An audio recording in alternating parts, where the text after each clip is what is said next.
Contactless cards, payment apps. The cashless economy is growing, but in some places, new laws are forcing businesses now to accept coins and notes.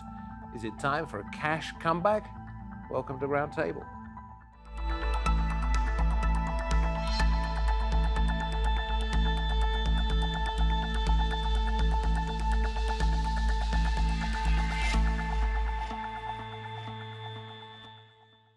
And a warm welcome from me, David Foster. You know, pretty much everywhere you go, many shops at least, counting out the change is a thing of the past. No cash is allowed. But the rise of the cashless economy has led to some serious concerns about privacy and about choice.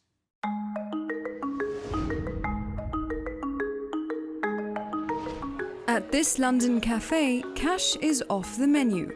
The efficiency improved, the security improved, the accuracy in terms of cashing up improved, and it meant that our staff weren't vulnerable. And I think fundamentally it's more profitable for us as a business as well, as a bottom line. You know, it makes everything much more streamlined and easier. Large numbers of shops are starting to refuse to take hard currency as they believe it no longer makes economic sense. According to banking body UK Finance, 7 in 10 people used contactless payments in 2018. And just like the UK, Sweden is rapidly using less cash. In 1661, Sweden was the first country in Europe to introduce banknotes. Yet in 2023, Sweden is expected to become the world's first cashless society. Currently, only 13% of payments are made with cash. Even market stalls, churches, and homeless people accept card and mobile payment. But some economists question the serious impact this will have on the most vulnerable in society. Here at Roman Road Market in London, cash is still king, but card payments have become more common. The government can keep track of what you're doing. That's the main objective. It's mainly for the government and the banks. It's in their interest that we use cards. But should businesses be forced to accept cash? MPs in Austria are trying to push legislation to enshrine its use in the constitution, arguing that it ensures personal privacy, being aware of the dangers of a surveillance state. New Jersey in the US has made it compulsory for businesses to take cash, and despite its reputation as a technology hub, Japan remains a heavily cash-based economy. 4 out of 5 purchases there are still made with cash. But as digital and card transactions continue to take over, should cash and choice be protected? Very pleased to say that joining us from Stockholm in Sweden, we have Dr. Claire Ingram Bogusz, along with 5-month-old Elliot, who does have a stake in the future and has promised to be very good. Well, Claire's from the Stockholm School of Economics, studying Sweden's increased use of digital payment platforms. It's pretty cool over there. From Copenhagen in Denmark, we have Jonas Hedman, who's from the Copenhagen Business School, and with me at the round table, Brett Scott, author, journalist and financial campaigner who tried to get by without cash once, proved a bit of a problem, and Natalie Ceeney, too, who heads up the Independent Access to Cash Review here in the UK. Right, pretty much time for me to stop talking and for you to do the same, to give us your thoughts and opinions. Jonas, I want to come to you first of all, because one of the notes I read was that you said the only person or the only people who are going to be affected by this move to a cashless society are beggars. Yes, they seem to be the only one who accepts cash in Sweden today, or one of the very few ones. Stores, restaurants, bars, many of them don't accept cash any longer.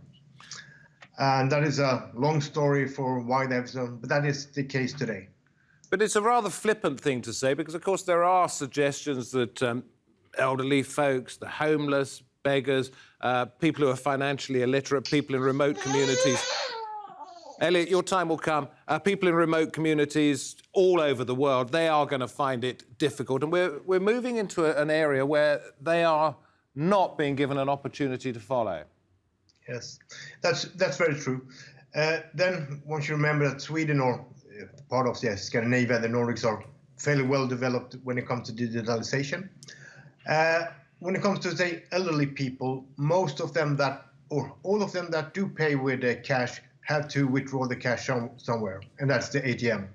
So if they can use their card in the ATM, they should be able to use it in a store. But the problem is that then to get a hold of or get rid of cash, basically, since there are no banks or very few of them that accept cash any longer. So it's a vicious circle where cash is just decreasing in a way. Natalie, let me come to you. You've had a look at the access to cash. That was what your review was called. And I know in my small hometown, 2 out of 3 banks have closed. Yep. Sometimes you have to pay to use an ATM. Are we going to get to a point where these sort of things no longer exist and we have to have a card of some kind?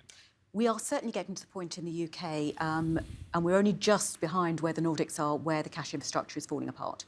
So ATMs in the UK are disappearing at a rate of about 6% a year. As you say, a lot of branches have closed.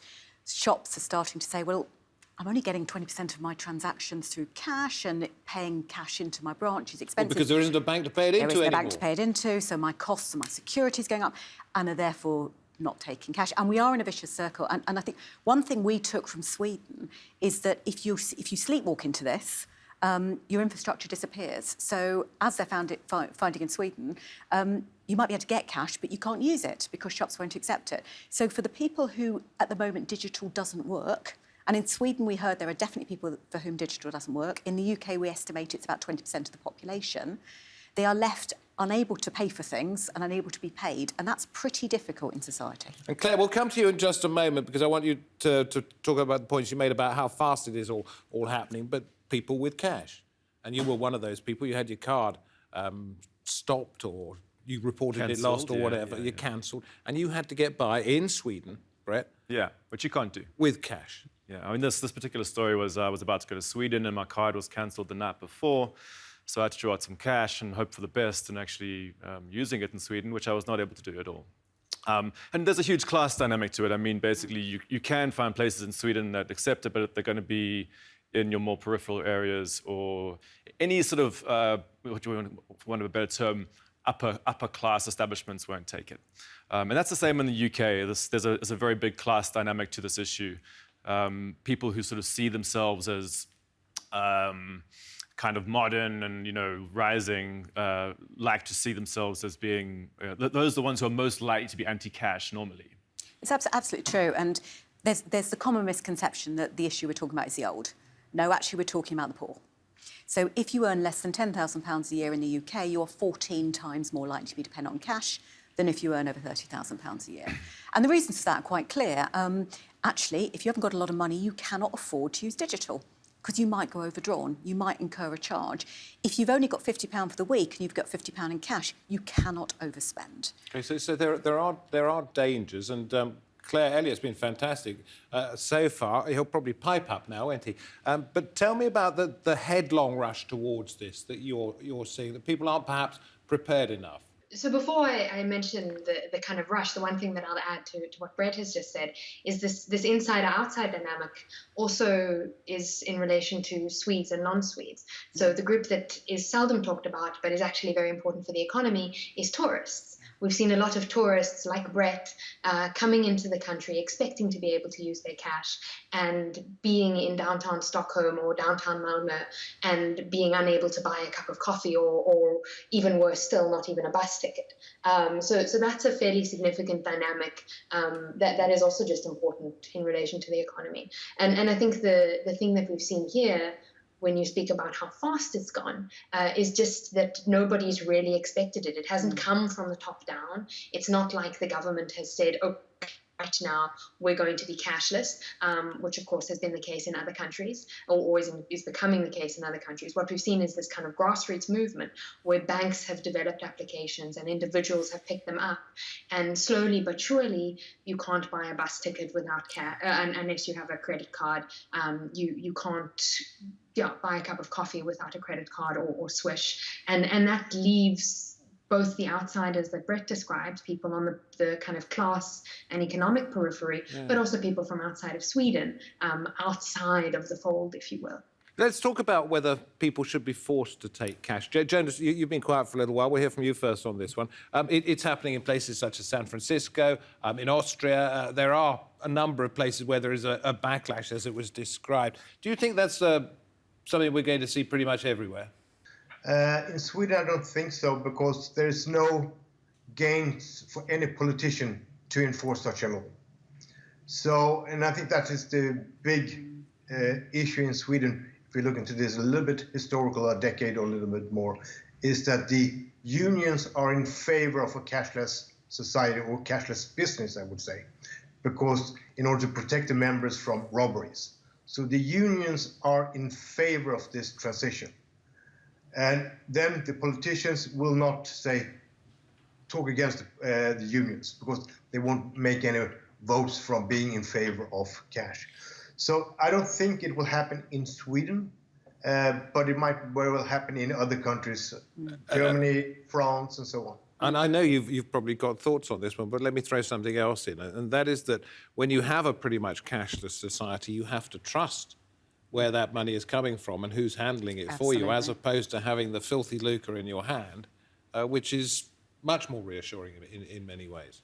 That's true. I mean, if I answer your first point about should we have legislation, I think what's happened in a number of places is people have started to be left behind in a way that the politicians jump in on this backlash point to say, stop it, let's now introduce legislation.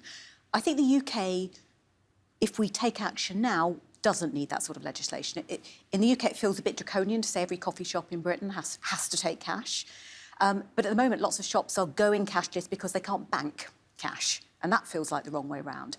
So, I mean, the view we recommended in the Access to Cash report was that for essential services, like being able to pay your council tax, being able to pay utility bills, you should be able to pay in cash, not least because everybody has to do it. But let's make it easy for shops to bank cash so that the only thing determining their choice is their customer need, not the expense of banking. But what about this point, and you jump in on this as well, anybody can say anything at any time, but what about this point that you have to trust the person behind the cashless transaction? I mean, it's probably a bank, but you have to trust them and you can't see them. So this is, if you want to get straight to the politics of this, this term cashless society is essentially a euphemism. It's basically you're referring to what's not there rather than what actually is there. So it's a bit like saying, I sometimes say, it's like calling whiskey beerless alcohol rather than calling it whiskey. So like, what actually is it? It's a society dominated by the banking sector, all right, where basically essentially every economic interaction that you engage in has to go via the banking system, whether it's via some app or whatever, it always ends up back in the banking system. So then all the politics essentially stems from that. So you ask yourself, do you want your entire economy essentially underpinned by the banking system, or do you want another form of money that's available?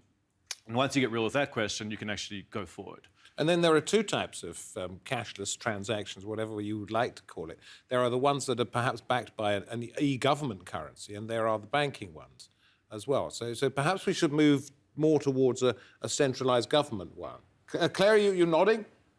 Yeah, absolutely. So that's, of course, the discussion that has been being had here, and of course is happening in other places as well. China has been talking about exactly the same thing, although perhaps for slightly different reasons. And people are increasingly, although there is this backlash, the solution from the central bank has been to discuss having an e-currency precisely so that we undermine or rather avoid some of the systemic risks that come about if everything goes completely digital and we're reliant completely on banks as the intermediaries. So that's, of course, the biggest concern is the systemic risk. Yeah. And this is an area that's only just starting to be discussed. So I know in Sweden, their parliament has debated, what do we do when we're hacked by the Russians? Because when your currency is entirely digital, you could be cyber attacked and it could hit your nation. If you haven't got cash as a backup, that's a real problem. And equally... But also on a simple practical level, I mean, what if there's a power cut rather than a hack? And you look at what we've had in the UK in the last couple of years. We've had Visa go down, we've had a couple of banks go down, but they've gone down for hours or days. Most people have got enough cash to last for hours or days or pay the pub bill. But actually, if we're reliant on digital infrastructure to keep the economy working, we have to have higher standards. So you're really worried about this? I think there's a whole heap of things we're only just starting to discuss. And digital resilience is one of them. Privatising our money supply is another one. That we are at risk of sleepwalking into this without really considering the implications. And another, Jonas, let me bring you in again. And another implication is that somebody would be able to see where you were every second of the day, pretty much. Whereas if you've got a £5 note or a 50 krona note in your hand, it's come from so many different sources. Nobody knows where you are or who you are. No, but if we're using a mobile phone they can track us. So from that point of view, I don't personally feel any major issue. But when it comes to this, say, cyber hacks from, say, Russia or wherever, it would, of course, create huge problems. And in particular in Sweden, since we don't have a cash infrastructure left, it's gone.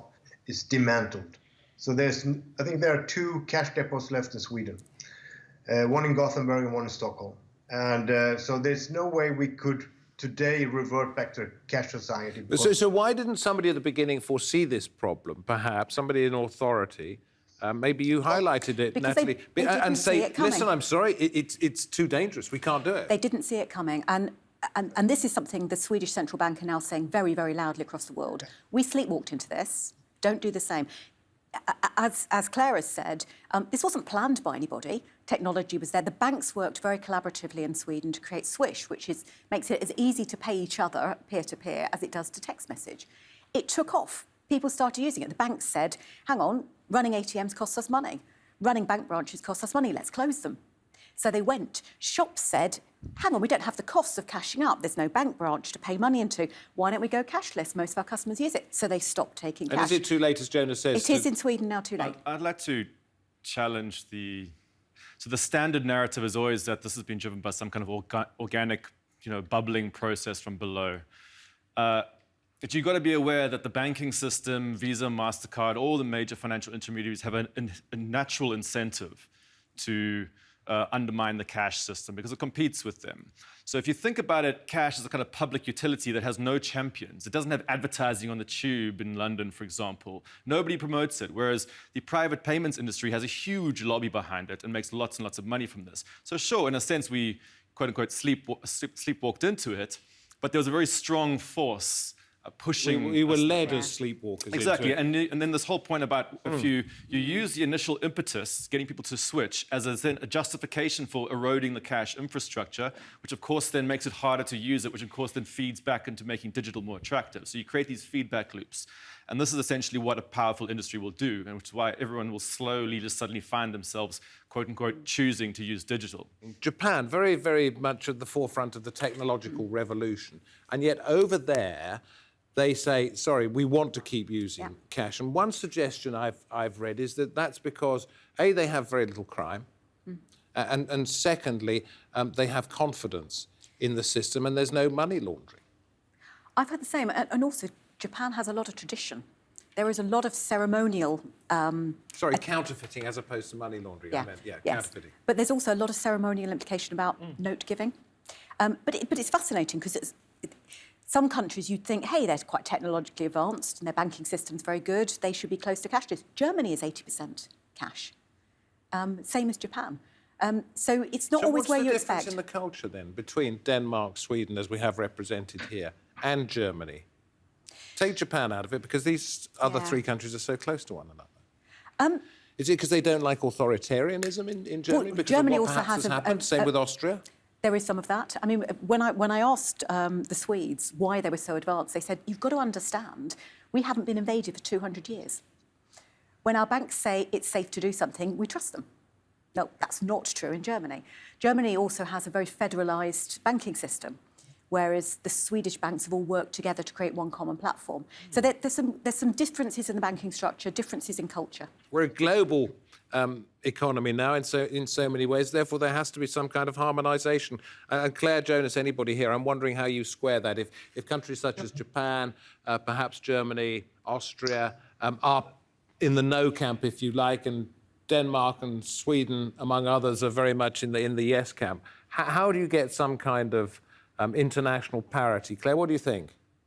So the discussion here really is not in relation to the e-krona, is not about switching over to a purely Swedish system, but rather having multiple parallel systems. So Visa, MasterCard, and then our own local cashless equivalent, if you will, so that there are alternatives. And that is entirely compatible with being part of an international kind of community of people who do and don't use cash. Jonas, it's not necessarily one or the other. It is a symbiotic relationship, which we'll have to develop.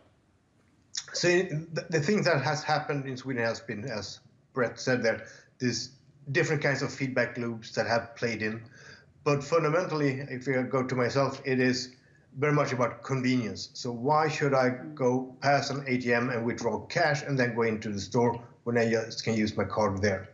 So I think the convenience here is one key aspect, at least in the Swedish-Danish case, but also the thing that we do trust society.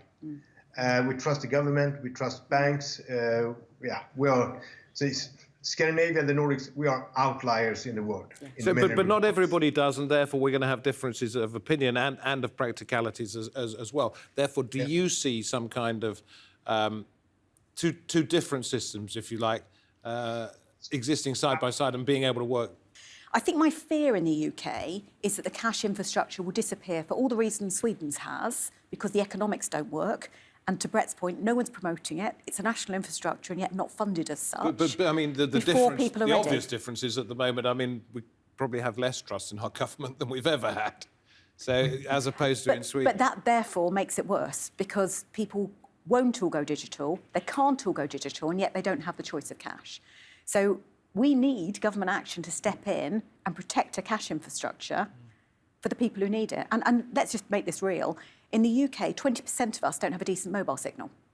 It doesn't matter if we want to go digital. You can't use mobile payments with no mobile signal. And with the digital authentication coming in, where even online transactions on broadband need a mobile code, you can't use digital. I will come to you. I just want to ask a general question here quickly. Hands up, if each one of you has some money about your person at the moment. Jonas, Claire, just a quick hands up if you would. So Claire, no. I do. Natalie, no. Yes. I do. Jonas, no. Yeah, sure. OK, so it's 50-50. Is there something reassuring about having real money in your hand still? Sure, I mean, that is one of the reasons when they do surveys on cash usage, the top reason tends to be tangibility. For a lot of people, there's an intuitive way that you can budget with cash. Although now within the fintech sector, they're building all these budgeting apps, which are supposedly going to help you to budget with digital. But certainly one of the main reasons people cite for cash usage is, well, one, the sort of tangibility, two, the sort of finality that the transaction happens right there and then, rather than being dependent on external intermediaries. And you know you've got slightly less money in your pocket immediately. And one other one, of course, is privacy. But actually, strangely, privacy is the sort of anti-cash lobby always tries to make out that the main reason people want to use cash is sort of hide away. But actually, the main reason people want to use cash is one, the sort of tangibility, but also they don't necessarily trust the banking system. So there's a big value judgment in these sort of anti-cash crusades that you should naturally wish to trust the banking system. I'm going to come back to you in just a moment for the final word about your day when you had no real tangible money. But you two over there, Claire, very, very quickly, and then Jonas, you've got no money, Claire, about your person because don't need it. Yeah, don't need it. But adding to what Jonas has just, what Brett just mentioned, one thing that is hotly discussed here is how cashlessness leads to economic irresponsibility. So a lot of people, and it seems sort of apt to discuss this with Elliot right here, actually draw cash to give to their children, to teach their children this finality, this tangibility of what happens when you spend the cash. It is a topsy-turvy world in many ways. Jonas, you haven't got cash because? No need for it. Can't use it, or it's difficult to use. OK, which brings us back, sorry to cut you off, which brings us back to your story about when you had a block put on your card, you were going to Sweden the next day, and you had no money. But you still had a good time. How? Well, this is like a fun game you can play if you're ever in a country like this. You go and you order things and you try to consume them before they ask you to pay. And then you offer them cash and then see if they'll take it or not. So in my case, for example, I was in the hotel, I incurred a debt. You tell them that you only have cash. And then actually under these, depends on what legal jurisdiction you're under, but sort of legal tender laws say they can't stop you trying to get out of debt. So if they're not going to take your cash, they've got to allow you to take it for free. And so you put it down to their generosity as opposed to the difficulties they might have by taking your cash, or did you think? Well, they gave it to me for free. So. Final word, Natalie, it's a very complicated system. First point that Brett just made was that people have to accept money if you're trying to pay off your debt. I don't know whether that is still the case, but where are we going to be in 5 years' time? I think that depends whether the government steps up to take action or not. If not, I think we will be left with communities and people unable to get money, unable to pay, And I think that's going to lead to rural isolation. It's going to lead to individuals losing their independence, and it's going to exacerbate poverty. Does it look as though they're going to do that? Hard to tell. Okay, it's a very difficult one. What about if I try and settle any bill in cash and somebody refuses to take it? The legal tender law is much misunderstood in the UK. What it actually means is you have the right to pay a court-enforced debt by cash. So what that means is if you fall out with a shop and say you want to pay in cash and they say no, they have to take you to court, add all the court fees, add all the fines, then you can pay in cash. So it's a very expensive way of doing it. So it's probably not worth it. Listen, thank you very much indeed. Elliot's been taking this all in. Claire, thank you very much indeed, but has been as good as gold, probably because the conversation has been so fascinating. Thank you all very much. Jonas, appreciate your time too. Natalie, Brett, I'm not going to advocate trying that in the future, but I'm sure somebody may pick up on it. Appreciate it. Thank you very much indeed. And thank you for watching. This has been Roundtable. I'm David Foster. We hope to have your company next time. Until then, goodbye for now.